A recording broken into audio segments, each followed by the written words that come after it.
irmãs. Olá a todos, a graça e a paz do nosso Senhor Jesus Cristo. Estamos aqui agora para a nossa segunda aula, o nosso segundo módulo. Vamos aqui à introdução deste módulo, né? A apresentação eu fiz no primeiro aí, e eu creio que não carece representado novamente, né? Lembrando que este curso, sendo um curso básico em teologia sistemática livre, oferecido pela FATEM, juntamente com a FATECOM, e nesse módulo 2 agora, vamos ao estudo da inerrância da Bíblia, né? Ela é inerrante, ela é inefável, ela não se contradiz, embora muitos a tenham por errada, né? Muitos a tenham aí, talvez por distorções, talvez aí por falta de compreender a fundo a palavra, né? E então nisso temos aí por base a teologia, né? Que vai explicar a Bíblia Sagrada, como diversas religiões têm a tua própria teologia. E temos aqui a teologia cristã, que se baseia na Bíblia Sagrada, né?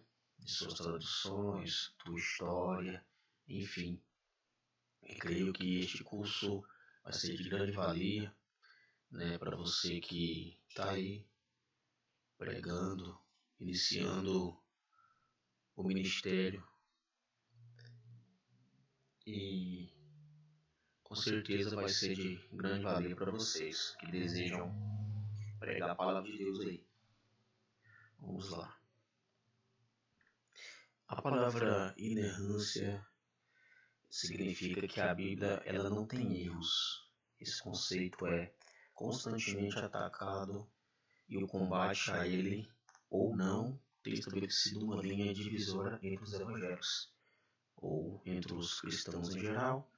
Por causa disso, uns creem que ela tem contradições, outros dizem que não, embora os fatos ali contidos são verdadeiros. Todos os fatos estão exaltando o Mashiach, Yeshua HaMashiach, que é o próprio Cristo, o próprio Jesus, o nome no original.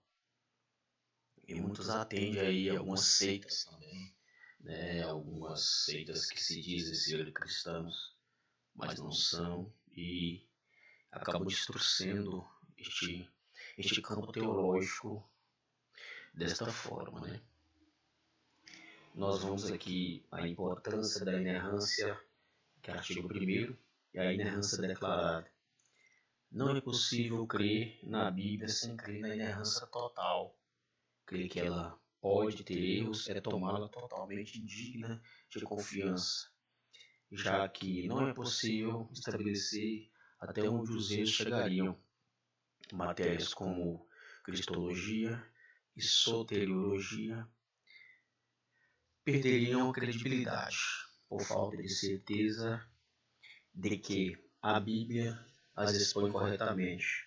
Não importa que tamanho sejam os erros da Bíblia, o menor dele faz com que as doutrinas bíblicas entrem em colapso. Algumas consequências disso seriam, aqui temos a letra A, visão geral da seriedade do adultério. A Bíblia fala contra, né? Visão geral da seriedade do homossexualismo.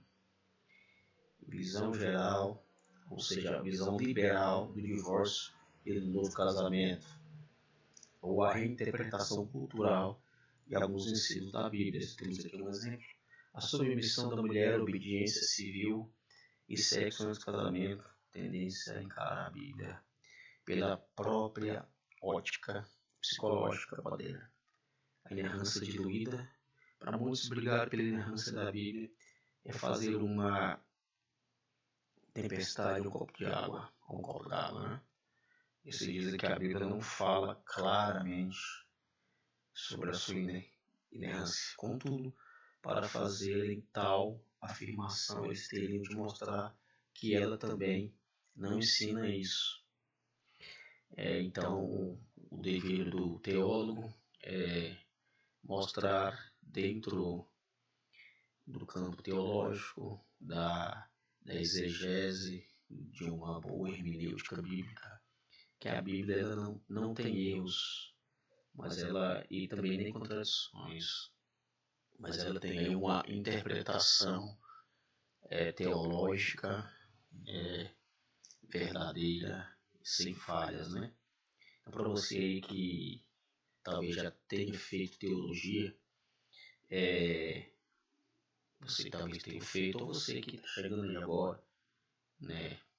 Está conhecendo agora esse campo teológico, e se você for ler a Bíblia de forma literal, como muitos creem, possivelmente você vai se afastar do Evangelho, porque ela não é um livro para você ler literalmente. Talvez algumas palavras sim, alguns textos sim, né? Mas eu creio que toda a Bíblia Sagrada, ela é inspirada pelo Espírito Santo de Deus, de Gênesis a Apocalipse, né?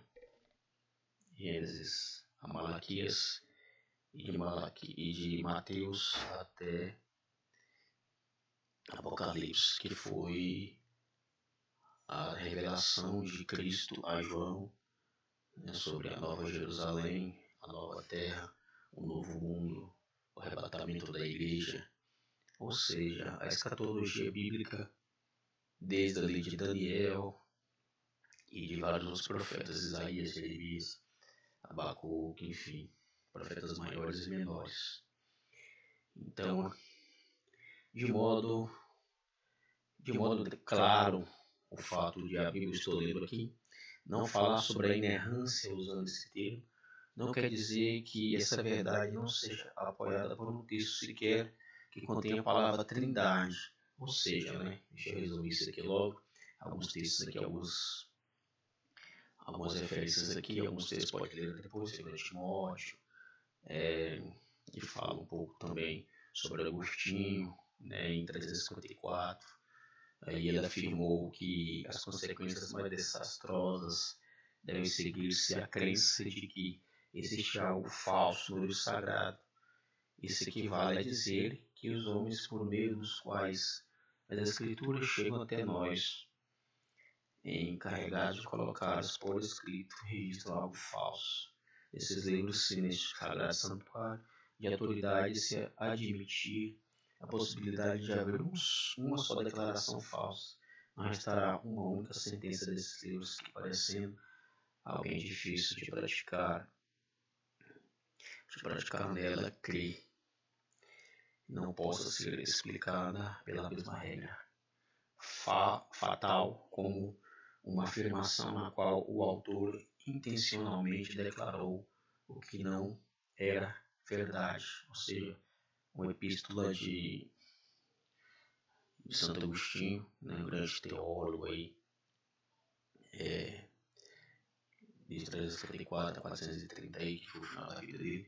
Enfim, ele que nos afirma que a Bíblia ela não pode ter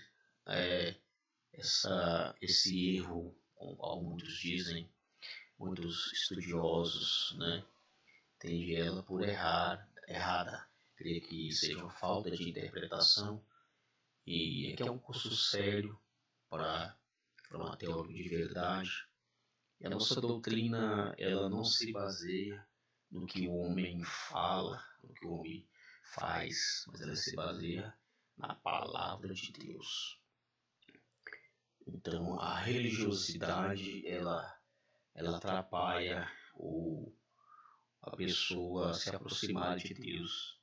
Ela cria ali as tuas próprias doutrinas, lê ali um versículo literal e não faz uma exegese bíblica, não faz ali um contexto bíblico. E temos que ver aí tudo isso para atribuir conhecimento para a obra de Deus, o reino de Deus. Então, resumindo, é isso aqui. Temos aqui também Lutero, Tomás de Aquino, algumas falas, né, de vários teólogos aí, grandes teólogos aí, que existiram na nossa era, eram os nossos pais na fé também, assim como também os apóstolos, e são pais da reforma, né? A reforma e a contra-reforma. John Wesley, fundador da Igreja Metodista também, Lutero, fundador aí da doutrina luterana, né? Enfim, várias falas aqui. Deixa eu ler uma de Lutero aqui. É bem pequena, né? Assim, as escrituras jamais erraram. Lutero tem uma frase muito conhecida entre os teólogos, entre os teólogos da teologia, que diz sola as escrituras, né? Traduzindo somente as escrituras, ou seja, ele afirmava que somente as escrituras tinham total resposta. Então é isso. Resumindo tudo isso aqui, somente as escrituras basta. Começamos ali com a letra A, né? Isso aqui é a letra A, vamos para a letra B. Esta aula aqui eu queria cortar em algumas partes, porém eu creio que deixa ela direto mesmo aí, para que prenda aí a tua atenção. O significado da inerrância aqui, falamos aqui um pouco ali. A inerrância significa que tudo que a Bíblia ensina e apresenta é verdadeiro, podendo incluir aproximações, citações, livros, linguagem figurada, narrativa, ou seja, vamos resumir isso aqui também. O próprio Cristo, ele falava por parábolas, falava de fermento, de trabalhadores na vinha, falava de correr atrás de ovelha, que nós sabemos que eram pessoas. Então, Cristo, ele falava através de parábolas, como também o próprio Pai no Antigo Testamento falava por parábolas também, né? Se você for ler ali o profeta Ezequiel, quanta simbologia que existe, até mesmo no Novo Testamento, na escatologia ali de João, quando o Senhor revela para João as coisas que deveriam acontecer. Não é querendo entrar no mérito aqui da escatologia, mas nos faz recordar que, de fato, Deus ele conversa por símbolos, né? Revelações de Deus através da tua palavra são coisas simples ali, com o qual muitos de nós talvez não consigam compreender agora, né? Mas lendo, fazendo exegese, um estudo, nós iremos compreender. O fato é que nós não iremos compreender totalmente a Deus, que isso é impossível, compreender a Deus. Nós podemos compreender um pouco das tuas obras, do teu agir, o porquê que ele fez tal coisa, o porquê que ele deixou de fazer, porque ele não fez naquele tempo, né? Enfim, temos aqui algumas referências bíblicas, lembrando que você vai ter também essa apostila juntamente com esta aula, totalmente grátis aí. Se você quiser o certificado depois, você entra no nosso grupo de WhatsApp e procure o certificado conosco, né? Caso você queira, né? Se não quiser também, essa aula vai ficar gravada, serve para o teu conhecimento, ou a apostila vai estar junto só porque a apostila tem que ser no nosso grupo fechado ali, WhatsApp ali. Ele é aberto para conversa, um grupo fechado, somente para administradores falar, pode conversar conosco lá. Queremos atendê-los com maior prazer, maior honra. Enfim, pastor, mas eu preciso ser protestante, ser evangélico. Não, pode ser católico, pode ser um budista, enfim, qualquer religião, que o conhecimento ele é bom, né? Independente da tua classe financeira, independente da tua classe social aí, né? Enfim, é para o conhecimento de todos, né? E deveria ser assim, né? Aqui, vou na parte C logo, que aqui eu já dei uma resumida grande, né? Por que eu resumo assim? Para ficar mais fácil o entendimento. Eu poderia usar palavras difíceis, mas aqui já está escrito algumas coisas difíceis aqui. Não diria difíceis, mas talvez de não rápida compreensão, mas uma compreensão mais detalhada, vamos dizer assim. Aqui é inerrância de novo. Jesus referiu das Escrituras que o homem deveria viver de toda a palavra que sai da boca de Deus, como diz por parábolas. O que significa isso, né? Aqui, Deuteronômio 8:3, né?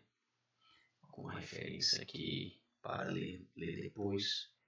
E letra B aqui, quando Satanás citou o Salmo 91, 11, 12, ele omitiu uma parte do verso 11. Ou seja, irmãos, vamos resumir isso aqui. Então, todo aquele que tira ou acrescenta algo da palavra de Deus, essa pessoa se torna um herege, né? E o apóstolo Paulo diz que essa pessoa seja anátema, ou seja, herege é uma pessoa herege, uma pessoa que está criando ali as suas próprias doutrinas. E nisso temos que tomar muito cuidado com isso, para que não caiamos em heresia, mas que possamos crer na palavra de Deus, na tua inerrância e no trabalhar do Espírito Santo de Deus sobre as nossas vidas. Aí temos aqui a resposta de Jesus sobre Satanás. Também citou a Bíblia, né? Ou seja, um citou, eles estavam se discutindo, um cita Salmos, outro cita Deuteronômio, né? Ou seja, ali Jesus no jejum dos 40 dias no deserto, após ser batizado por João ou Batista, ele foi tentado pelo próprio diabo no deserto. E Satanás estava ali citando a Bíblia para ele, e Jesus o rebatendo com a própria Bíblia também. Ou seja, todos estavam ali usando a Bíblia, porém de forma diferente. É como eu disse antes aí no começo. Com uma parte da Bíblia você cria uma doutrina muito, muito louca. Essa é a verdade. Você cria a doutrina que você quiser, da forma que você quiser ali. E talvez nem você sabe o que está fazendo, né? Mas está caindo num erro tão grande por falta de interpretação textual, né? Então é isso, resumindo isso. Letra C. Jesus reconheceu que Adão e Eva eram pessoas reais, criadas por Deus e agiram de maneiras especiais. E cresceu e creu serem verdadeiros os eventos envolvidos de Noé. Ou seja, Jesus citava todo o Antigo Testamento. Estamos aqui, página 4 aqui, né? Vou deixar vocês lerem essa parte aqui também. Algumas coisas difíceis eu vou tentar explicar para vocês, né? A evidência de Jó também. A evidência de Mateus 22, 33. Jesus expõe os erros dos saduceus de crer no Pentateuco, mas não nos anjos e na ressurreição. Acusou-os de errarem por não conhecer nem as Escrituras e nem o poder de Deus. Olha só, Jesus estava rebatendo, né? Os estudiosos, ou seja, o Pentateuco, né? Que para os judeus é a Torá, né? Que são os 5 primeiros livros da Bíblia, né? Então é isso. Evidência aqui em Mateus, em primeiro lugar, Jesus disse que Davi falou pelo Espírito. Ou seja, se você for ler o livro de Salmos, ali Salmo de Davi, né? E temos também Salmo de Asaf, e temos alguns salmos de diversos autores, mas o autor principal de Salmos é Davi, que foi um rei escolhido segundo o coração de Deus, um homem que errou e pagou caro por isso. Como eu disse, Deus ele perdoa o pecado, ele perdoa o ser humano, ele sara as feridas da alma, ele limpa o coração. Mas as consequências não é porque Deus é ruim, não é porque ele é mau, mas por causa da nossa carne, as nossas transgressões se pagam por si só. E mesmo Deus perdoando, fica a consequência, né? Como foi também com Adão e Eva no jardim, né? Enfim, várias pessoas da Bíblia Sagrada, muitos desobedeceram a ordem de Deus. O próprio Moisés, né, subiu no monte, viu a cidade e morreu ali. Né? E viu a cidade e não pôde entrar, porque Deus tinha pedido para ele tocar na rocha. E, segundo a palavra, ele não obedeceu essa ordem, ele bateu na rocha, né? Então, consequência, não foi um pecado, talvez não um pecado, mas uma desobediência, né? E Deus, ele é santo e ele exige santidade da parte dos teus filhos e tuas filhas, né? Lembrando que a nossa base teológica, a nossa base da verdade teológica são as Santas Escrituras, né? Ou são as Escrituras, como diz o teólogo, né? Martinho Lutero, somente as Escrituras, traduzindo e resumindo. Passagens problemáticas aqui, a Bíblia tem algumas dificuldades, elas na verdade não constituem erros, mas aparentes discrepâncias que são solucionadas quando analisadas com cuidado, né? Lembrando que cremos na inspiração da mesma forma que cremos na divindade pela fé. Quando os homens tentam provar que Deus não existe, nossa fé fica inabalada do mesmo modo.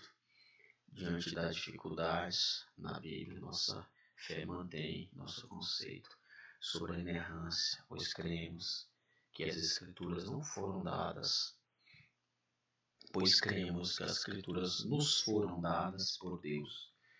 2 Timóteo 3,16 e a segunda carta do apóstolo Pedro, ou de São Pedro, capítulo 1, verso 21.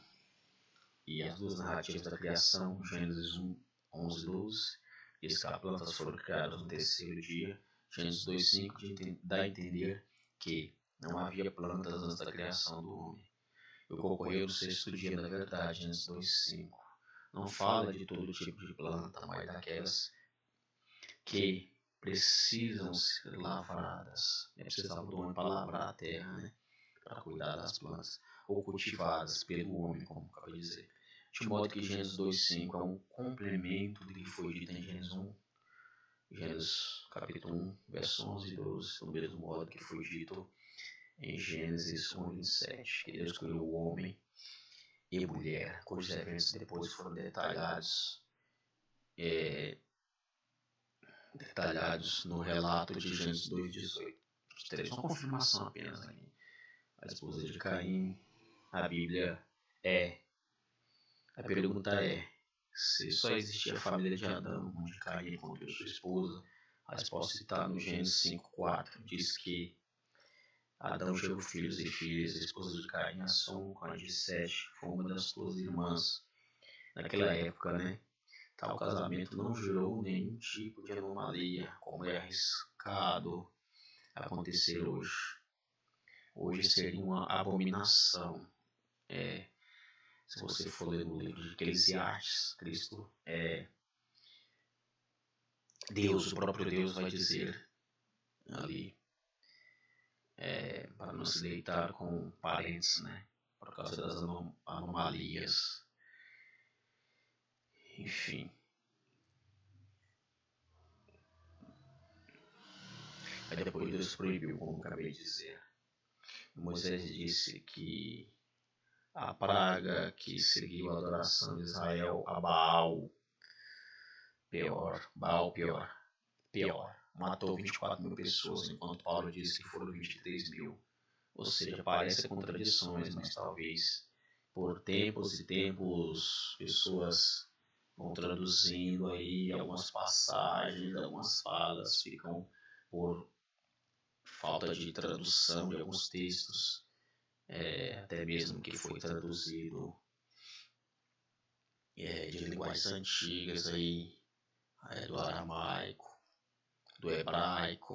O Novo Testamento foi escrito em grego, alguns traduziram para o latim, depois Lutero traduziu para o alemão, enfim, vários tradutores, né, de séculos e séculos, milênios e milênios aí foram traduzidos e algumas palavras, talvez algumas línguas antigas talvez ficaram mortas. Teve aí também uma recalculação de algumas linguagens antigas. Hoje já são linguagens mortas que não existem mais, e a Bíblia vem dessas traduções. Não é que ela se contradiz, mas algumas traduções ela foi colocada em linguagem atual, né? E significa praticamente a mesma coisa. Vê só.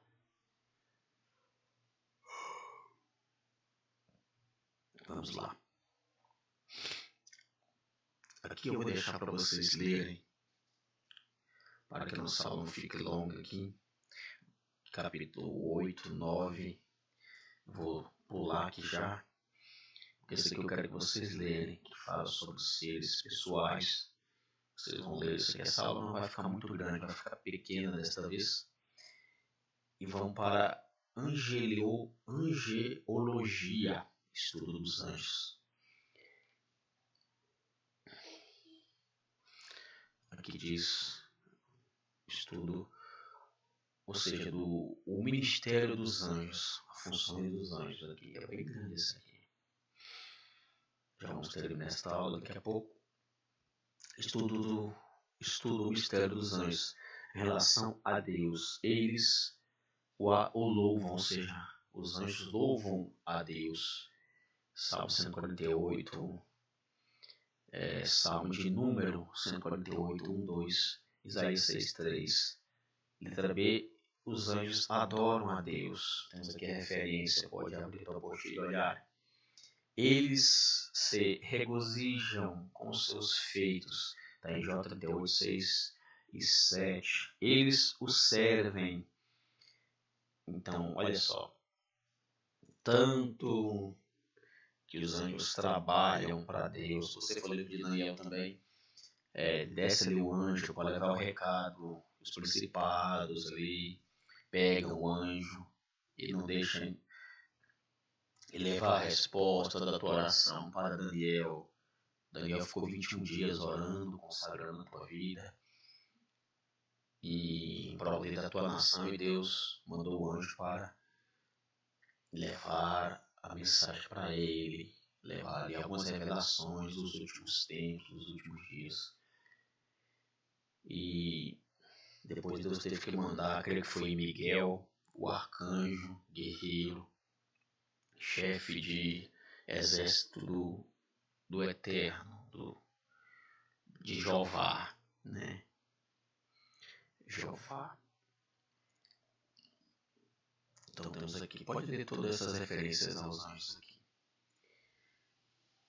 E em relação aos ímpios, anunciam os juízos iminentes, infiltram o juízo divino. Ou seja, os ímpios, pela própria Bíblia, se não aceitarem a Cristo, quem são os ímpios? Aquele que não conhece o Evangelho, mas, como diz o próprio Cristo, aquele que crê e for batizado será salvo.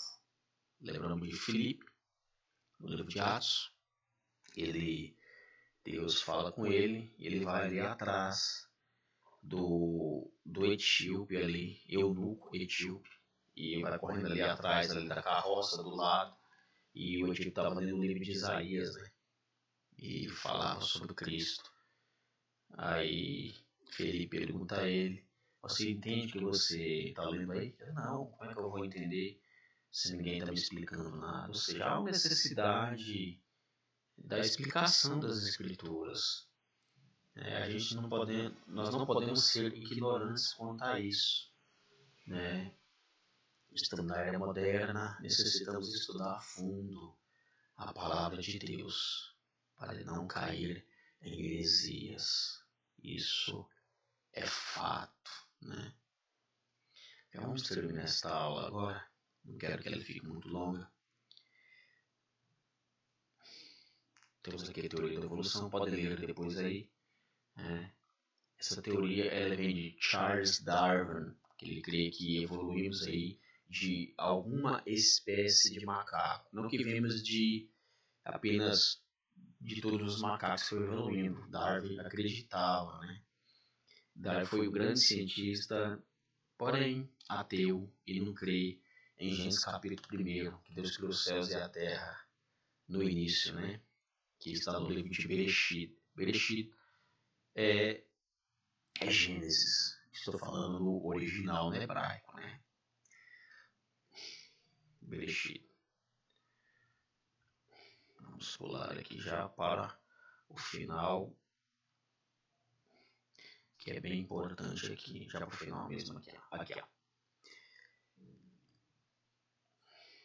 A penalidade da queda, a queda de Adão e Eva, teve as consequências enormes sobre os mais diversas áreas da criação de Deus. Vejamos as quais sobre a raça humana, Gênesis 3, 7, 13, a queda do homem.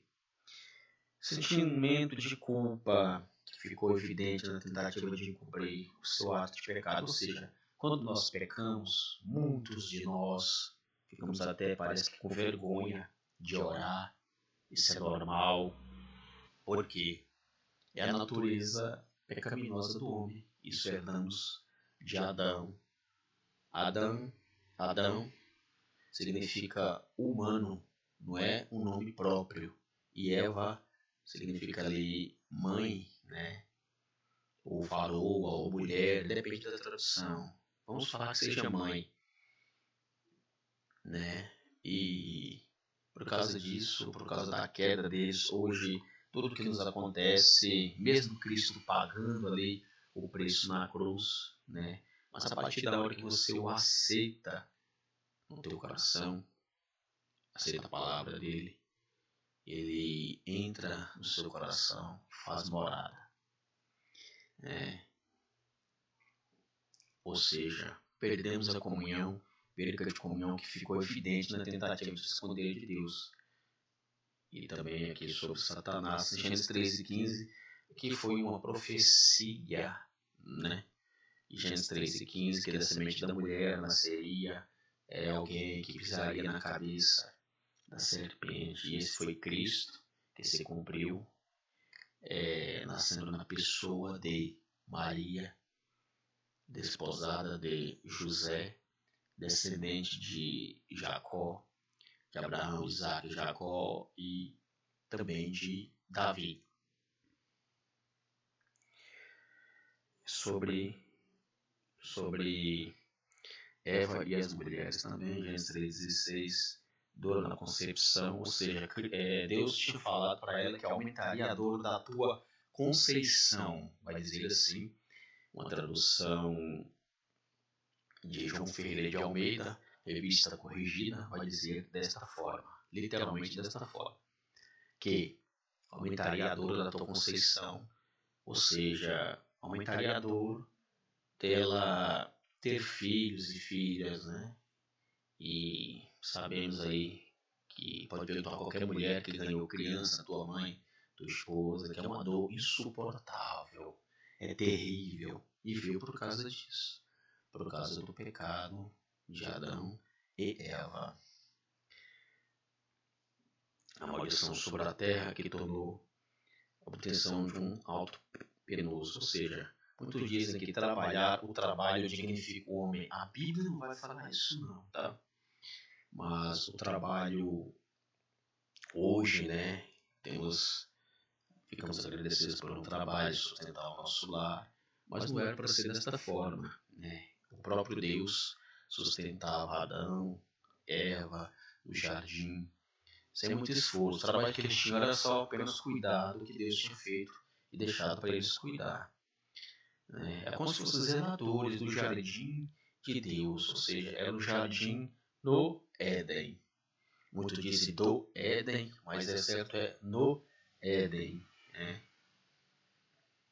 Então, por causa do pecado, da desobediência e com a queda do homem, o que Deus, ele já sabia de tudo isso, né? Na verdade, Deus, ele não vê o futuro, ele sabe o futuro. É bem complicado tentar entrar neste assunto agora, né? Nessa segunda aula. Mas com o tempo iremos detalhar mais. Eu pulei algumas coisas aqui, porque eu quero que você leia com o tempo, lembrando que não é a rapidez com que você faz o curso, mas a maestria com que você faz este curso. Lembrando que dá muito trabalho fazer o curso assim, e totalmente grátis, né? Não é toda instituição que faz isso. Nós estamos fazendo porque amamos o Evangelho. Literalmente, amamos o Evangelho, amamos ajudar as pessoas, né? E a expulsão do homem, do Éden, da humanidade, voltaria ao pó quando morresse. Isso aqui está descrito em Eclesiastes, capítulo de número 12, que o pó volte à terra, que o era, e o espírito volte a Deus que o deu. Ou seja, o homem veio do pó e do pó retornará. E o espírito volta a Deus, esse espírito que foi o próprio Deus que colocou naquele homem que ele tinha feito ali. Do pó da terra moldou e soprou nas suas narinas o fôlego de vida, né? Então, por isso a importância de aceitar Cristo, porque isso aqui é matéria, né? E esta matéria, ela vai se dissolver um dia. Se você não for arrebatado antes disso, creio que todos querem ser arrebatados, né? Ninguém quer passar pela morte, mas muitos vão passar pela morte. Então temos que cuidar da nossa alma e pregar e falar a verdade, que apenas Cristo salva e leva para o céu. O pecado de Eva, na letra A, afetou Adão, e o pecado de Adão afetou toda a raça humana. Está na carta de Paulo aos Romanos, capítulo 5, versos 12. O pecado nunca foi desfeito. É possível experimentar o perdão de Deus, mas não é possível desfazer o pecado. E o fato de os homens serem os pecadores, apenas no céu o efeito do pecado não atingirá mais os salvos. Ou seja, o pecado, a vontade de pecar, só vai deixar de existir quando vier a segunda vinda de Cristo, aquele que é perfeito, aquele que foi, eu creio que costumo dizer, o segundo Adão. Tudo que Adão não conseguiu fazer, Cristo fez em carne. Ele era o Verbo encarnado. Ele é o Verbo encarnado. Passou pela morte, mas a morte não pôde detê-lo. E o Espírito de Deus o ressuscitou dentre os mortos, para todo aquele que nele crê tenha a vida eterna, né? Vamos terminar esta aula, vamos fechar esta aula, e que o Senhor Jesus te abençoe e cuide do teu lar, da tua casa, em nome do Senhor Jesus. Vamos recalcular aqui um pouco. Tem 22 capítulos isso aqui, e leia com atenção, né? Faça o esforço e vamos lançar logo logo a terceira aula. São 4 aulas aí, e você tem que ler essa apostila, senão não vai fazer efeito na tua vida, né? Shalom Baruch Hashem, que Deus te abençoe em nome do Senhor Jesus.